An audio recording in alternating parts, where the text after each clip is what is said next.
It's about the restoration of our republic. We want to educate, encourage, enable the power.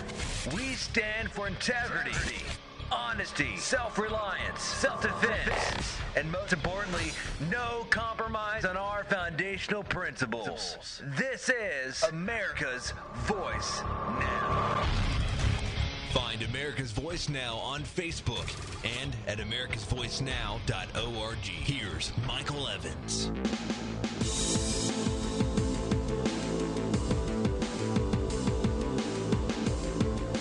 Good morning, America. You're listening to America's Voice Now. My name is Michael Evans, and I will be your host this morning. Thanks for joining with us. Appreciate it.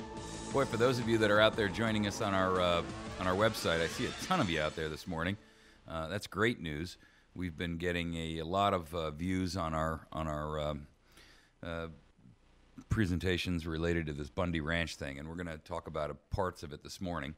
Man, I see folks out there in Delton, that's Ohio, Muncie, I think that's Indiana, Lincoln, Nebraska, Wellington. I see Ashdown. I'm not sure where that is. Baton Rouge.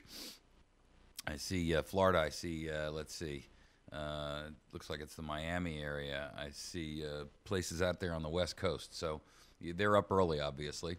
Hey, I'm glad to have you out there. Please make sure that you also visit and join us on Patriot FB. That's Foxtrot Bravo, patriotfb.com. Great website for Patriots. It's kind of a Facebook clone.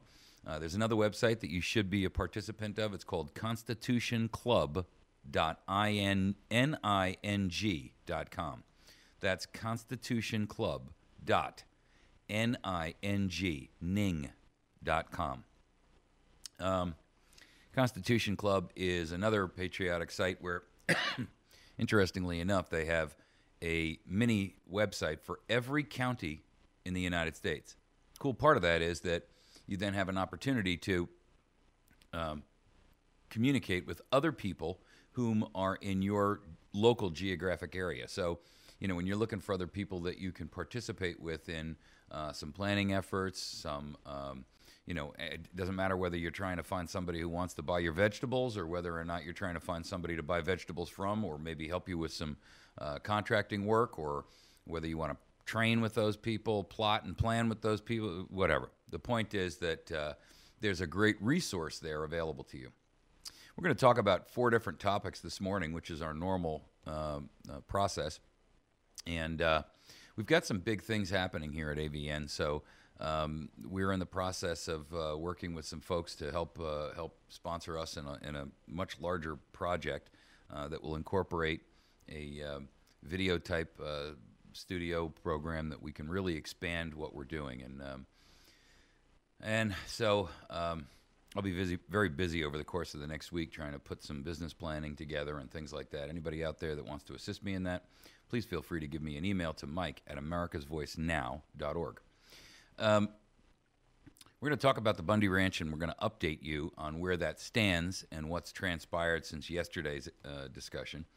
And then we're also going to talk about the real reason that the BLM is so desperate to get Bundy off that land. Now, the truth is, and I think we've pretty much got what the truth is, they've been working on, there's been some oil drilling going on out there and some fracking information that's been brought to the fore. And folks, the real reason is definitely not turtles. Let me put it to you that way. There's something far bigger here than a couple of hundred turtles, which aren't even endangered, and which the turtle refuge itself killed half the supply, or half their endangered population, protected population, because they lost their funding. So unless it's as innocent, although sickening, as the turtle people getting back at the Bundys for their loss of revenue, which would be pretty childish, there's far more to this than just a question of turtles. In fact, not only is the turtle argument absurd, but the BLM is also required to produce or provide for the wild horses that are out there. And there are some 2,000 wild horses in the same area. And according to the BLM's own specifications, there's only supposed to be 700. Wow. So if overgrazing is the problem, why aren't they resolving the problem by removing the 1,300 offending wild horses? I'll tell you why. Wild horses don't stop frackers and oil companies from coming in and, damaging the environment where your cattle eat. And that's the real problem here. See, they got to get Cliven Bundy off the land, because otherwise he's going to say, well, wait a minute, I have range rights and water rights here. And if you're going to come in here and frack and drill and blah, blah, blah, then you got to either pay me or you at least got to get my permission. And they don't want that. Our third topic, Elijah Cummings and the IRS. We're also going to talk a little bit about Cheryl Atkinson and how she has made it very clear in public now that the unprecedented influence by the media and special interests and political interests and corporations was what drove her out of communist broadcasting. I mean, CBS. In addition to that, we're going to also make sure that we talk to you a little bit about Senator Sessions and his statement that what we are looking at right now is and this is his quote, folks, not mine, a deliberate plan by the president to collapse U.S. law enforcement efforts. Finally, some straight talk, some plain talk by a member of Congress. I'm stunned.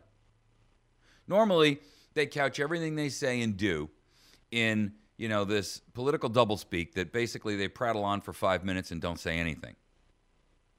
In this case, he actually just came right out and said it. There's a deliberate plan by President Obama to collapse the U.S. law enforcement system, specifically within relation to immigration. And we're going to talk specifically about my immigration plan, which is kind of interesting because it looks like Bill O'Reilly has heard it and now has adopted it. I don't know, maybe I shouldn't be so bold. Anyway, our fourth and final topic this morning will be the issue of ammunition that has just been banned by the ATF. President Obama and Eric Holder's assault on guns through a national gun registry, and their plans to institute universal background checks, even though the Senate rejected it. Amazing. I mean, well, I'll get into it when I get into it. It's just incomprehensible to me. You see, this is the progressive mantra that the conservative world doesn't get. They keep pushing, no matter how many times they are rejected, no matter how many times their ideas or their proposals are thrown out for being unrealistic, unconstitutional, immoral, illegal, unethical, whatever. They just keep coming back. No matter how much the public says no, they change the name and they come back with the same program. With all due respect, conservatives, Republicans, anybody in any political arena, I don't care what you call yourself, we could all learn a lesson from the principles that they use, which is relentless. That's the phrase, folks. Relentless. They never, ever give up any ground taken, and whatever they've gained, it's never enough. America, we need to realize that there's some validity in this tactic. You can call it a Cloward and Piven strategy if you want. You can call it Alinsky strategy if you want. But why aren't we learning from that same playbook and then migrating the principle to fall in line with our values? It's a good question for those of you out there who are arguing the case of why is it we can't get traction? I mean, I get it. There are a lot of people coming awake, but are there enough? Is it too little too late? Are we $1 short and a day late? I don't know. All right, let's break into our first topic. An update here is, first of all, a number of militia groups have landed in Nevada. And in addition to that, the Constitutional Sheriff and Peace Officers Association, led by Sheriff Richard Mack, and the Oath Keepers, as well as an entire organization of state legislators and state senators are going to, state House and Senate representatives and assembly members are all going to go out there into Nevada, whatever you want to call it, and they are going to be meeting with, one, the sheriff of Clark County, who clearly needs some kind of constitutional guidance here. And secondly, these people, the State Senate President Andy Biggs and the House of Reps Speaker Dave Livingston, have both agreed that Arizona should be involved in supporting CSA and the Oath Keepers in going to Bunkerville, Nevada, to support the movement for freedom there with Cliven Bundy. Now, State Senators Al Melvin, Chester Crandall, and Kelly Ward, along with State Representatives Brenda Barton, Bob Thorpe, Kelly Townsend, and Warren Peterson, are all planning to be at the Bundy Ranch on Sunday morning. They all plan to attend a press conference on Monday afternoon with the CSPOA, that's the Constitutional Sheriffs and Peace Officers Association, led by Sheriff Richard Mack, and the Oath Keepers, and they are going to be meeting with the Bundys and other sheriffs and public officials from across the country. The CSPOA is asking law enforcement personnel and sheriffs to attend and get out there if at all possible and help to support these efforts. They are railing against this bullying and the abuse of constitutional principles that the BLM, the National Park Service, and whatever other tri-letter agencies are out there. So I encourage you to either visit the CSPOA.org or oathkeepers.org, your preference, and find out what you can do. And by the way, they've got a call out there for people to help support and donate some money to help them, I guess, pay for their expenses, and or there are calls for food and water to be distributed out that way for all of the volunteers who are showing up. So if you have any way that you can assist and help in that, you can go to CSPOA or you can go to oathkeepers.org and you can figure out where you can step up to the plate and help in that arena. If you're local in that area, perhaps you can go over there and drop off a couple of 100 pounds of ramen noodles or something. I don't know. But you get the idea. All right. In addition to that, yesterday, the number of people, first of all, that landed there, which were militia members and or protesters, was met or matched by a group of emergency out-of-state Nevada cowboys, if you will, and security people. Now, they're being brought in from all over the country this is becoming, folks, something that is quite dangerous. There was an article this morning in Free Beacon, BLM Rangers brought in from out of state for the Nevada Ranch, quote, emergency. And one of the quotes from the local folks down there is that these guys are coming in and out of the woodwork like hired guns. Armed Rangers were brought in from out of state by the BLM to assist in securely surrounding the Bundy Ranch. This was published on the 10th, yesterday. A heated confrontation on Wednesday. We're talking about Eamon, Cliven Bundy's son, who was tasered and so forth and so on. Some of these guys don't even know why they're here, said Stetzy Bundy, which is Cliven's daughter. A few people have talked to them, and they got called in here on an emergency feed, and they didn't even know what it was for. It just said that they had to be here. They're almost like a hired gun, said Cox. This is Stetzy Bundy Cox. Because what they're supposed to do is they each have a road, and they're told to stay on that road, and they're supposed to keep people off the road by whatever means are possible. That's their job. They don't even know how many cows have been gathered. She said that she had actually spoken to one out-of-state ranger who admitted he was ashamed of his job. Here's what he said. Here's what she said. I actually went and talked to one. He was in the back. Nobody was even talking to him. He didn't say much. He had this huge big gun on him, but he didn't even touch his gun. And I asked him, what are you doing? Do you know what you're doing? You're stealing an old man's cattle, his livelihood. He's a poor man that doesn't have anything. And I said, you're pushing baby cows. I watched a baby cow not want to move, and a helicopter swooped down and honked at him until he began to move. Cox said, the rancher said, no, we don't want that, ma'am. But I saw it, she said. Well, I don't even want to be here. Do you think my grandfather's proud of me? You think I like this? You think this is fun for me, he said. Well, then why are you? What are you doing here, Cox asked him. He said, it's my job. Wow. Where have we heard that before? Where have we heard that refrain before? Think about it now. Yeah. We heard that at Nuremberg. We heard that as the protestations of the guilty who were responsible for, unbelievable acts against other human beings. The truth is, that's not an excuse. One, it's not a good excuse legally. It isn't. And you cannot justify actions which are harmful or illegal based on, I was just doing my job. Secondarily, if that was the case, then every mafia, every member of the mafia would be able to say, hey, I was just doing my job. They told me to go over there and sell the drugs. I go over there and sell the drugs. Right?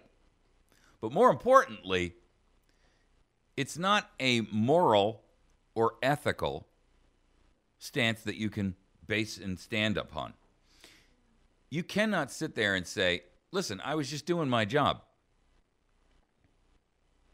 I had to draw a weapon on an innocent protester because I let my rage or my temper fly off the handle because they wouldn't, subsume to my authority. Hey, listen, if that's what, if you think that's justification for actions, then I got to tell you, there's really no hope for you. There's no hope for you, one, as a human being, and there's no hope for you as a member of a country that believes that everyone is entitled to have their say, that we have a right as human beings to be able to protest and redress our grievances with our government. Go look at your Constitution. If you haven't read it since high school or maybe elementary school, I don't know what to suggest to you other than the fact that that's on you. But we've heard this refrain before. It didn't hold water then, and it's not going to hold any water now. Yesterday, 20 volunteers did get together, and they went out there on the land, and they did retrieve about 30 head of cattle.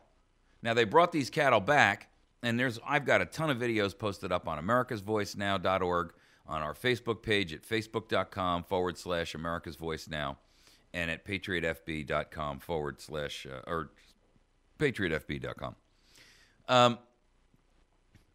There are a ton of videos, including one that's a long interview from InfoWars with Eamon Bundy, the son of Cliven, and which he talks about the fact that they did get these some 30 or so cattle off the range and brought them back to the Bundy Ranch where they're making sure that they're safe.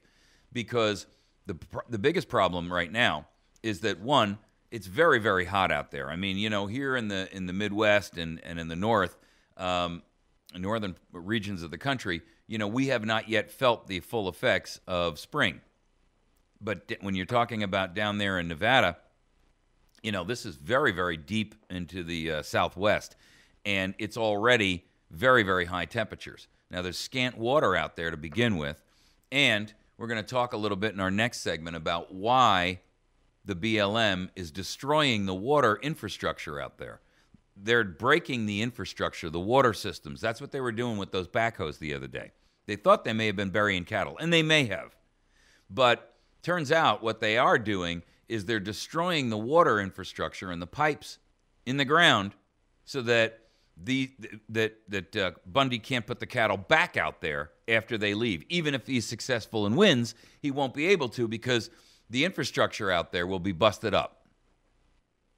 Man, that kind of scorched earth mentality I expect that out of some kind of a totalitarian regime. not out of the Bureau of Land Management. Is that really true land management then? That you're going to destroy the infrastructure, the water supply infrastructure, for an area which, quite frankly, you're supposed to be managing for the highest and best use for the benefit of the public. And if it is the highest and best use for the benefit of the public, then, you know, and Bundy or somebody else is willing to pay you to run cattle on there, but they need the water supply on there, why would you destroy the water supply? I'll tell you why. We're going to find out next, because we're going to talk about the real issue, which is the BLM, Bureau of Land Management, is working on some deals for fracking contracts. Aha.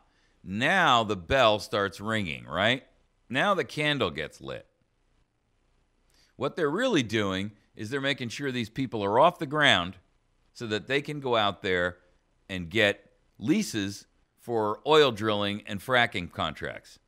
And of course, they can't allow Bundy to be on the property because, don't forget, Bundy had legal access and rights to the property, and he has forage rights.